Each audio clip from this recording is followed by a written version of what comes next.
Saquon Barkley with the injury scare. Don't do it. Quinyon Mitchell out here going to war with Smitty, man. They had some epic back and forth so far during camp. Just listen.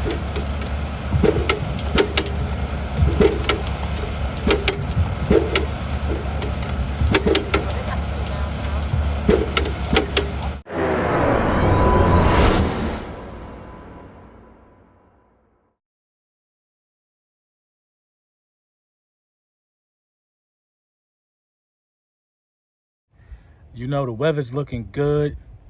It's feeling like fall. It's a little crisp in the air. You know what I mean? It's feeling like football is right around the corner, which it really, really is, man. Lil Brunson back at you with the back at you. And I am the best reporting on the Eagles. Hurt Season version 2 hats available. I want y'all to tap in with Big Print Champs. You know that with your purchase of a Hurt Season version 2 hat, you qualify yourself automatically for one of these 3 t-shirts at a 50% discounted rate. That's my thank you from me, from the Print Champs to you guys. Shout out to y'all, man, for helping us push the culture forward. Shout out to y'all for helping us put other creators on, you know what I mean? And, you know, Print Champs, man, we just always do it big like that. So, yeah, man, the Saquon Barkley thing, you know, Saquon Barkley started off practice, you know what I mean, stopped practice, had to get a little treatment on his back and his lower leg or something like that, whatever the case may be. And, you know, he missed practice. He missed the majority of practice. Now, before I get into my thoughts on this, a lot of people were on pitch count. So, obviously, you know how the Philadelphia Eagles rock, man. We like to bubble wrap folks. We like to keep folks out of harm's way until it's time to play the game. And I'm cool with one of them people that we bubble wrap being Saquon Barkley. I mean, we know what Saquon Barkley's capable of. He's automatically the RB1 on every other roster in the league except for the San Francisco 49ers. You know what I'm saying? So maybe Baltimore got something to say about that.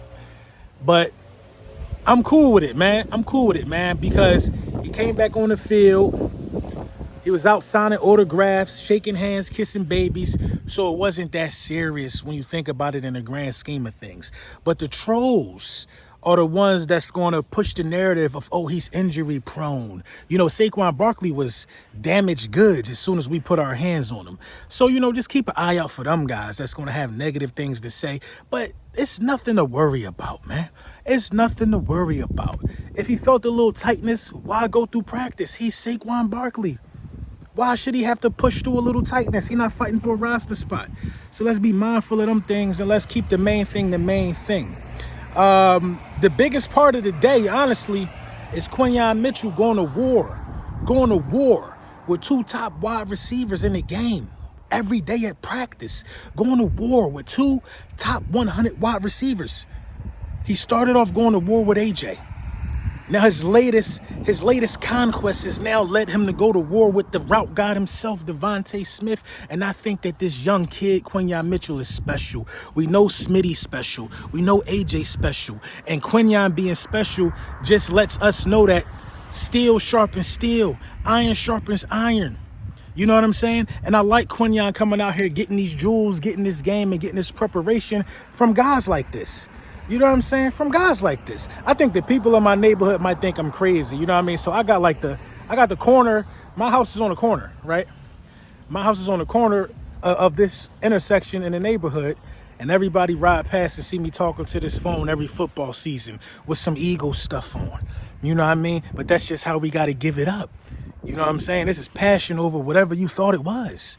But at the end of the day, Quinyon Mitchell going out there and ready to go to war with our top wide receivers, it just speaks to him being special. And I think that he's pushing for an outside wide receiver spot. Now, I will say this. Being as though the race is so close between Isaiah Rodgers and Keely Ringo, I think Quinyon Mitchell will be on that outside before the year out. They saying Cooper DeJean had a rough practice. He missed a lot of practice. He's still coming back from whatever had him a little gimpy, whatever little soreness or whatever was bothering him. He's still coming back from that. But we need Cooper DeJean to be ready to play in that slot because Quinyon is going to be on that outside. He's going to be on that outside before the season is over. You know what I mean? Him starting off in the slot just gives us the opportunity to have the best players on the field at the same time. At the same time. We need that.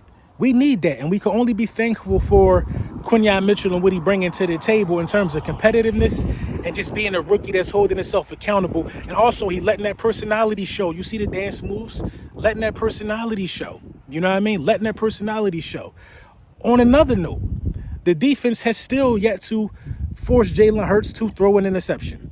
A lot of people have this theory. He's dinking and dunking and all of this in practice. But then when us Eagles fans read the clips from the writers and the guys that are there at camp, we're hearing wheel routes. We're hearing beautifully perfect placed dots being dropped into the hands of wide receivers by Jalen Hurts. We're hearing Jalen Hurts beating coverage. Everybody is scoring. Dallas Goedert caught touchdowns. Smitty done caught touchdowns. AJ done caught touchdowns. Saquon done caught touchdowns. Gainwell done caught touchdowns. Everybody getting a piece of the pie, so it really can't be dink and dunk. It can't be dink and dunk. Now, Nick Sirianni did say this. Jalen Hurts' development is coming from a place of taking what the defense is giving them. If the shot not downfield, let's take what's right in front of us. That's development. That ain't dinking and dunking. That ain't dinking and dunking. Don't confuse development with dinking and dunking. Tom Brady took the check down a lot of his career, and it kept the defense honest. When you got Saquon Barkley, why would you not take the check down? He could take a screen 80 yards to the crib. Why would you not take a check down? Make it make sense. So don't confuse development with dinking and dunking. That'll make you a fool. And we don't listen to fools over here on this channel. We listen to rational football opinions and things that make sense. You know what I mean? It's always haters that got something to say about Jalen Hurts. They don't like the quarterback Jalen Hurts is. They can't explain his success. They don't understand why his peers think so high of him. But it is what it is. He ain't throw interception in camp. That's something to not. We don't want no banner in the stadium for that. But we're gonna keep note of that. We're gonna keep note of that. We don't want no banner in the stadium for it, but we're gonna keep note of that. That the development of our quarterback, who's only 26 years old, proves to show. He's not in his prime yet. He's not in his prime yet. A student of the game. A student in the game. They had the blitz on his ass the other day when it was raining at practice Sunday. Blitz on his body. He next thing you know, he's standing next to Fangio like, what do I do in a situation when you do this? He's talking to defensive coordinators. He's not out here acting like he got all the answers. You know what I'm saying? And that's what it's really all about. So Jalen Hurts continued to develop. Kellen Moore saying that he liked what he's seeing out of Jalen Hurts. How much have you seen him grow in that area since you started working with him?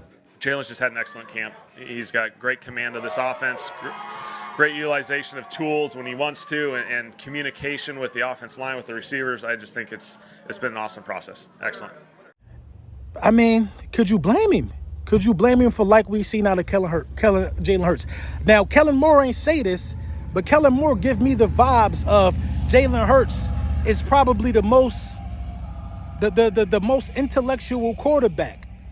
Jalen Hurts is the most cerebral quarterback that Kellen Moore has had in training camp. Let me know what you think about the comments.